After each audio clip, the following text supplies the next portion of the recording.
Hi everybody, we left off with chapter 27 last time, so we're going to be reading chapter 28 and where Bradley had eaten lunch with Carla after getting chased around by the bullies. So, chapter 28.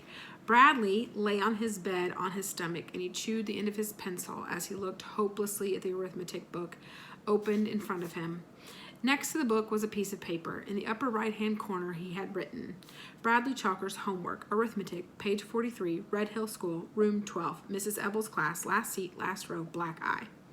His handwriting, which was messy anyhow, was made worse by the fact that he wrote with a dull pencil on top of a soft bed.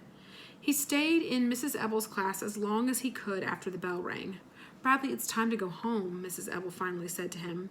He looked outside, unsure if Jeff and his gang of bullies were waiting for him. I have a question, he said. Mrs. Ebel eyed him suspiciously. What kind of question? He tried to figure out what kind of question he had. An asking question?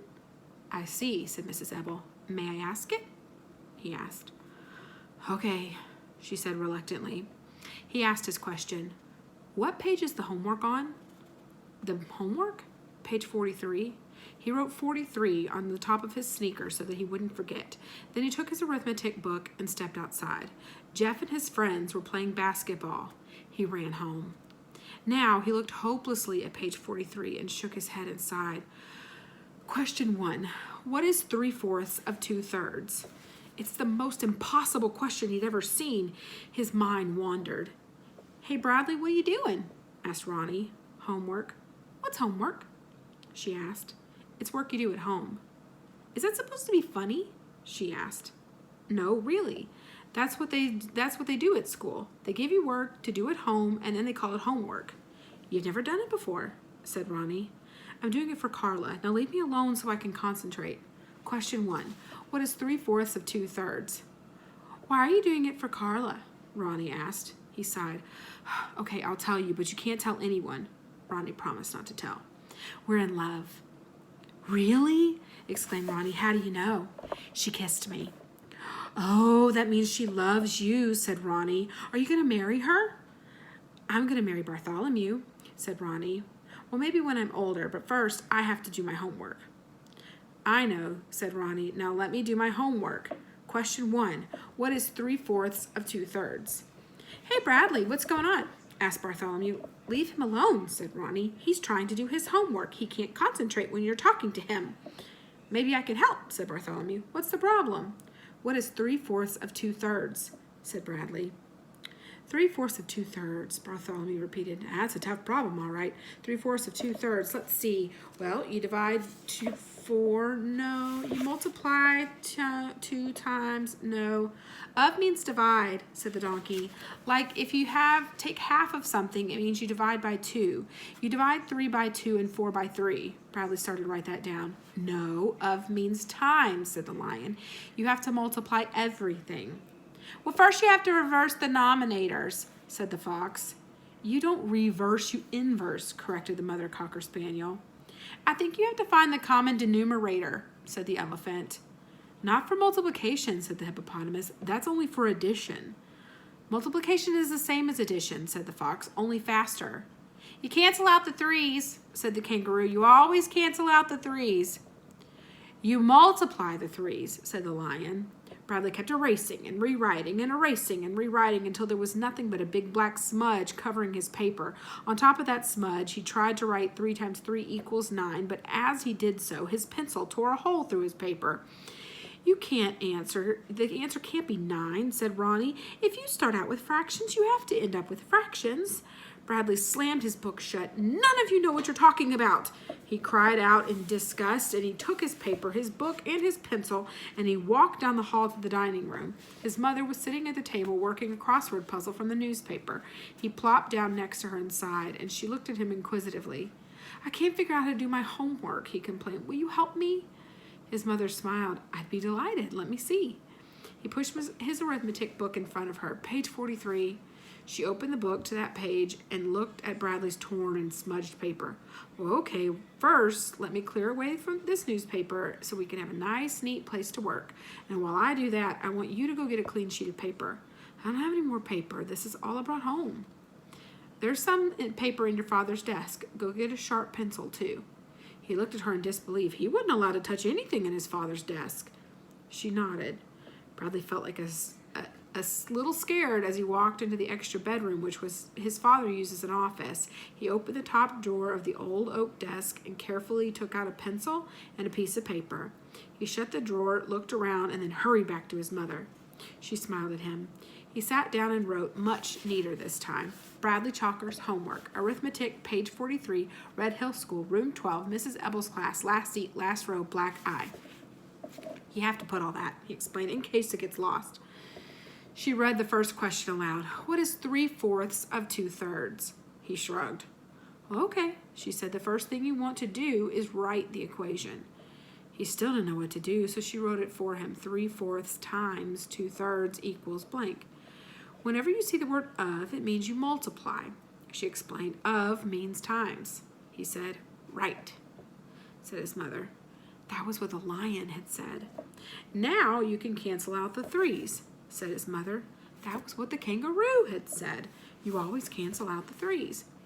Neither of them noticed that Claudia was standing behind them watching. That's not how you're supposed to learn it, she said abruptly. Bradley turned around and glared at her. You have to explain why you cancel them, said Claudia. And they don't call it canceling. It's called dividing by 1. Oh, I just know the way I learned it, said Mrs. Chalkers. If you want, I can show you, Bradley, said Claudia. He looked at his mother and then back at Claudia and then at his mother.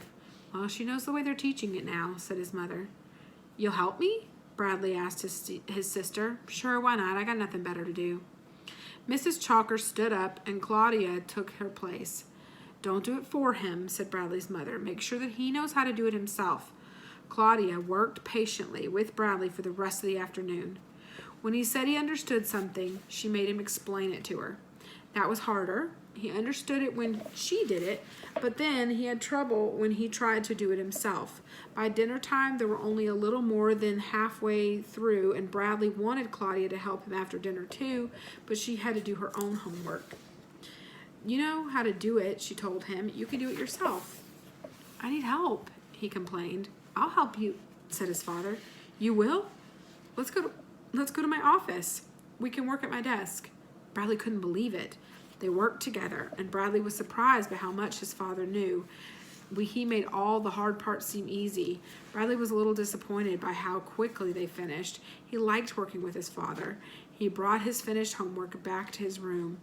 Oh, I get it, Bradley, said Bartholomew. You multiply the numerators and denominators separately, but I still don't understand reducing.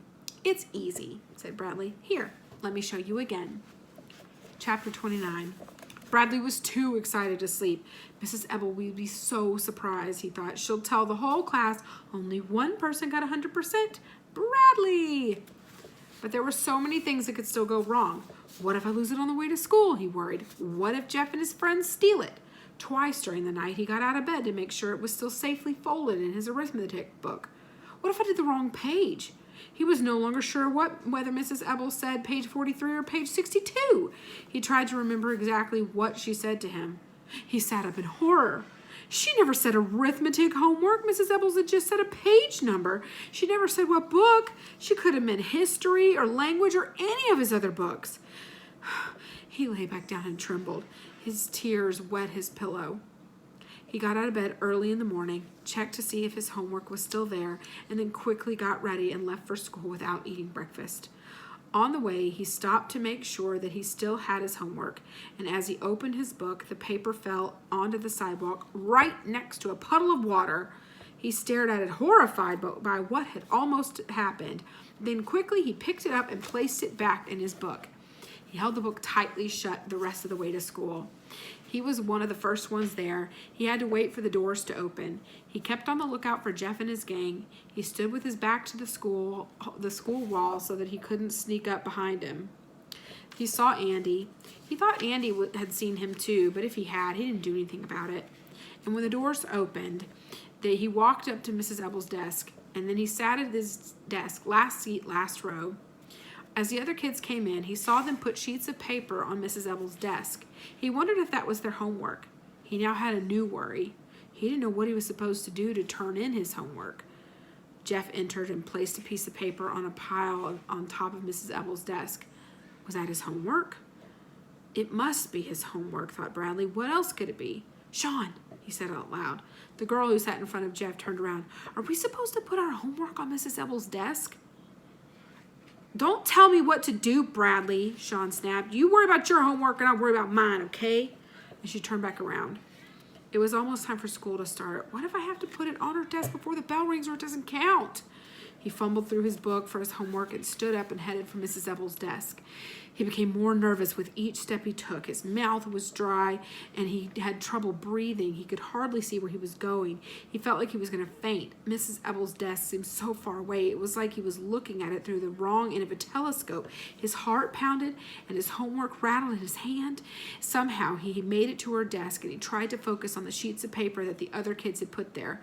It looked like arithmetic homework, page 43. But instead of feeling better, he felt worse, like he was going to explode. Do you want something, Bradley? Asked Mrs. Evel.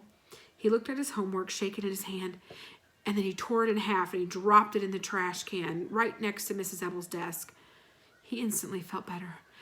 His head cleared and his breathing returned to normal. His heart stopped pounding. He walked back to the desk and took a deep breath, exhaled, and sat down. He folded his arms on his desktop and lay his head down sideways across them. He felt sad but relieved as he gazed at the gold stars. All right. All right. I think I'm going to stop there. Yeah. All right. So I'm going to continue on with that. I know that one always bothers me, that chapter where he just rips his homework up. He works so hard on it. All right. So we'll see what happens after this. Thanks, guys.